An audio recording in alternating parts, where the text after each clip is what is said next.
अजित पवार विमान अपघाताच्या प्रकरणामध्ये सीसीटीव्ही फुटेज देण्यास विमान प्रशासनाने नकार दिलाय। माहिती अधिकार कार्यकर्ते नितीन यादवांनी हा दावा केलाय। मुंबई विमानतळावरील सीसीटीव्ही देण्यास त्यांनी नकार दिलेला आहे।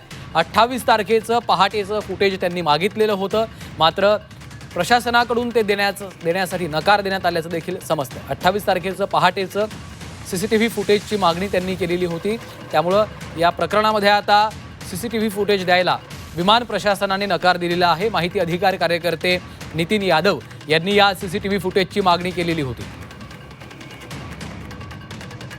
10 फेब्रुवारी रोजी आदरणीय दादांचं जे मुंबई आंतरराष्ट्रीय विमानतळ आहे त्या ठिकाणचं पहाटे 6 ते 9 या दरम्यानचे दिनांक 28 जानेवारी 2026 रोजीचे त्या ठिकाणचे जे सीसीटीव्ही फुटेज त्या विमानतळावरील असेल त्याची मागणी जी मी आहे ती आंतरराष्ट्रीय विमानतळावरती जी देखरेख करणारी जी केंद्राची संस्था विमान वाहतुकालय जे आहे तर त्यांच्याकडे ती मागणी केली होती।